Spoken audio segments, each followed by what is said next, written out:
Teresa, you want to go ahead? Oh, sure. We'll set you up over here so you can at least look professional. This is kind of okay. I can help you. There you go. I haven't been to one of these. How do I address you folks? Hi. Hi. Your Majesties? Your name. Hi. My name is Daly, and I've been a Fullerton resident for 54 years. I went to, Sunset Landmark, Sunny Hills, the whole gamut. Moved out, moved to Corona, and moved back in. I've been here for several years. I have found that when I went, my daughter's a sophomore now at Troy. My son has graduated from Troy, but I do remember for her in kindergarten, she went to Acacia. And I helped in the classroom with Mrs. Maher, I believe. And there was 2 or 3 people going around the kindergarten area and spraying when the kids were playing Duck, Duck, Goose pesticides. So the teacher had asked me, and I told her what happened.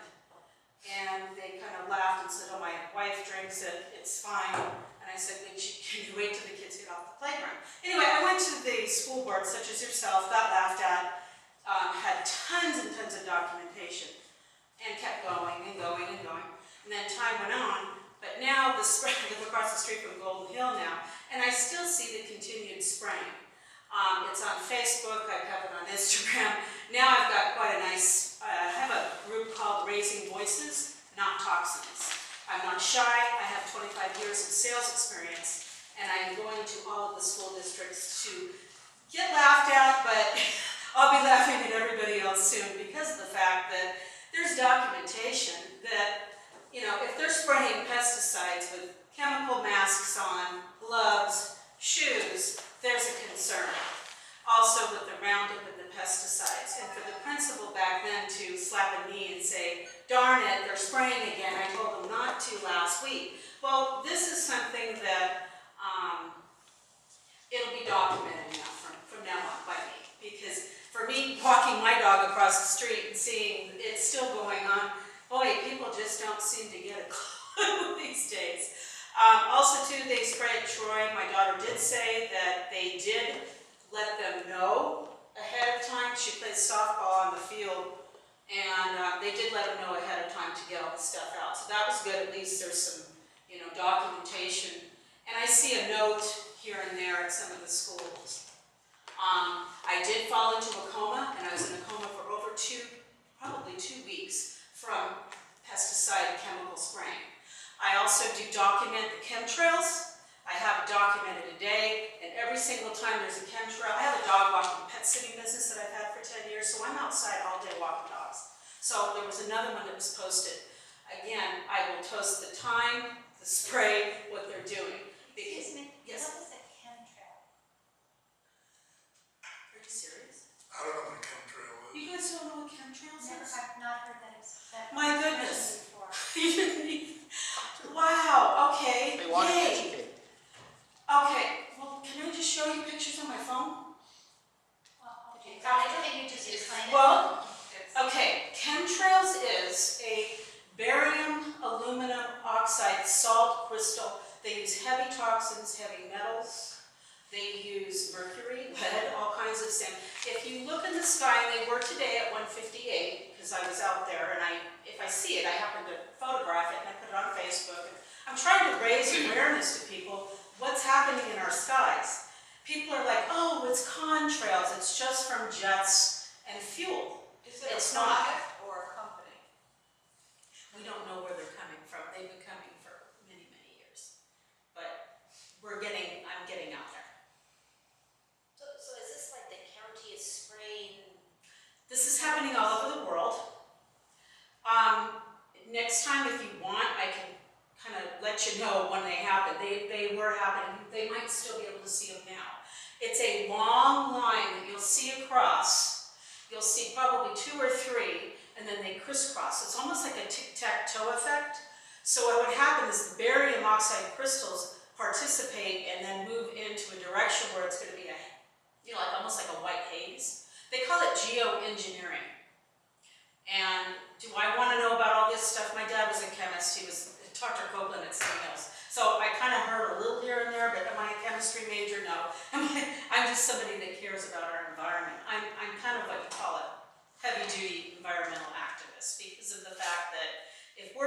bombarded here, our water, you know, the Wi-Fi, everything.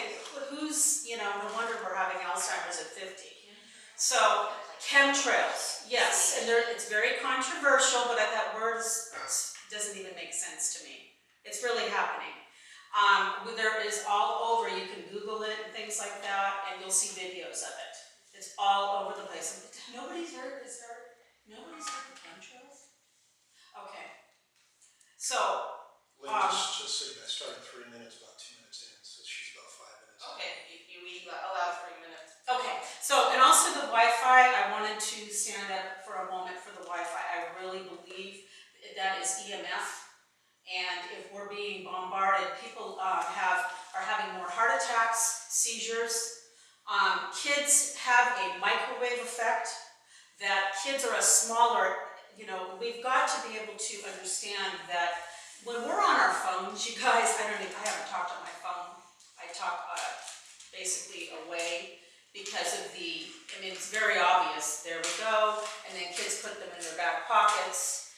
And if you were to go and have a photograph of there's going to be a picture of a phone in the back pocket. It's very evident. So I feel that having that, my daughter says, oh, they have Wi-Fi there, but it's only for the kids that don't have computers at home and stuff like that. It's only in one area. But I heard that you guys were going to be putting it in all, and I know when my daughter went to Acacia, everyone walked around, which is great, and it's nice to have, but we've got to understand there's EMF also, which is an electromagnetic field, that you can feel that 3 to 5 feet away. It's a microwave. You know, people aren't going to a microwave and looking in the microwave, and their eyes are there. It's just the same effect. Whether you want to believe me or not, that's fine, but I'm going to keep moving about the chemtrails, and if anybody wants any information or me to send photos and pictures to you, I think it's really important for our kids to know that, because that is heavy duty. Do you guys know who Erin Brockovich is? Okay, she has been also finding a large amounts in Sacramento and all of our water, high amounts, you guys, of aluminum. Okay, that's pretty much a big thing for, that's probably one of the main factors for Alzheimer's, you guys. And that's why people are like, oh, try not to drink out of cans. Okay, it's aluminum, you guys, aluminum bar. Again, and you'll see it. This isn't just me, you don't have to believe me, but it was happening today. And they do it right before it's gonna rain, which it's, as you can see, it's not raining here because they're taking an effect of our rain here, okay? They can engineer a drought, and they are. Any other questions? No, normally it's not a discussion time when it's a. I just say it and then go, and then that happens? Okay, all right. Yeah, Thank it's not an you. agenda. Thank you. All right. Thank you. Yeah. Anyone else? Yeah.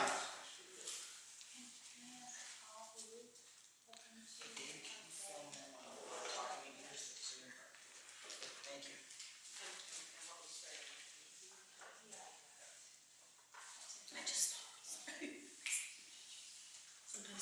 Joe Imbriano. There was a study that was released. It was a peer-reviewed study from the U.S. National Toxicology Program. I don't know if you're aware of this, but it broke on Friday, conveniently released before Labor Day weekend. And I believe it was designed to make it wear off by Tuesday. What we found in this study, after the government spent $12.5 million on it, was 1 in 12 rats that were exposed developed malignant brain tumors, gliomas, and heart tumors or precancerous lesions. That was 1 in 12 rats. Power levels that would involve 1, 3, and 6 watts. Cell phones and iPads are between 1 and 2 watts. The former associate director of the U.S. National Toxicology Program called this peer-reviewed research a game changer. The frequency was 900 megahertz, 10 minutes a day. 10 minutes on, 10 minutes off, 9 hours a day. Pretty similar to what children are being exposed to when they're playing with their gadgets, whether they're in the classroom, whether they're at home, whether they're playing video games, whether they're just surfing the internet. The American Cancer Society called this good science.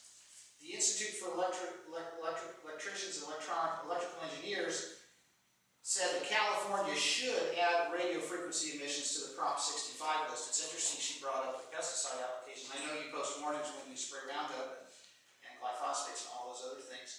But it has always been my contention, I know it's not necessarily your purview, this is more of something to do with the legislative act in Sacramento, but this does need radio frequency emissions. There needs to be a warning on the classrooms. These devices should have warnings on. Parents need to know to keep these things away from these children's bodies, and parents need to know that they're entering an area, where their children entering an area where there is a radio frequency hazard. As much as you don't want to believe it, this is a problem. Ron Melnick, he's retired from the National Toxicology Program, said, the NTP tested the hypothesis that cell phone radiation could not cause health effects, and that has now been disproved.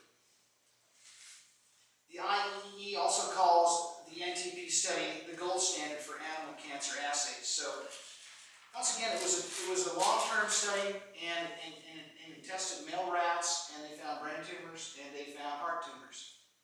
I thought it was very interesting that they didn't test female fertility. You know, we're sitting here and we're dealing with something that is being forced on children, and it is being forced on children from the top down. You have the White House with ConnectEd and the federal government with E-rate funneling money in your districts, putting the shopping sprees out to you, and you're voting to implement it. But yet we do not look at what I've alleged all along, and yet there are plenty of studies overseas that clearly indicate that long-term chronic exposure to low-level microwave emissions has direct impacts on ovarian reserves. There are studies that have been posted on my website that clearly show 10 minutes a day for 15 days, 50% of the ovarian reserves are gone. There are military studies that indicate that the specific frequencies that are used in Wi-Fi and in cell phones have a direct impact on the smooth endoplasmic reticulum at the cellular level, and that is the part of the cellular, the part at the cellular level that runs the Zoner reaction that controls the hardening of the egg. When one sperm gets in, the Zoner reaction takes place, the egg hardens. When you mess with the smooth endoplasmic reticulum, you're going to have polyspermia, you're going to have an inviable zygote, the babies are not going to be born. I've always alleged that this is a sterilization agenda. I know that is not, there's no easy way to deliver bad news, and I'm delivering it now. So if we're going to ignore the cancer studies, I don't know what else to tell you, because the evidence is packing and stacking to the ceiling in this room. Thank you. Thank you. Any further public comment? Next item on the agenda is to approve our consent agenda, and on it we have 5 items. So, What, I do have Bob, just give a Bob, come up and quick talk about update. This is some of at the- Parks, and it's to basically hook up the power and water of the relocatables, on the grids. Bob, want to add a few things on that? It's basically to be, like Dr. Bob said, it's to finish hooking up the portables. All 30 of them are in place. What you're approving tonight is for the low voltage, the electrical, and the plumbing to be hooked to the temporary. all the different items. Anybody have any questions? I would entertain a motion to approve our consent agenda. Also moved. Second. Any further discussion? All in favor? Are we on schedule with this so far? Excuse me?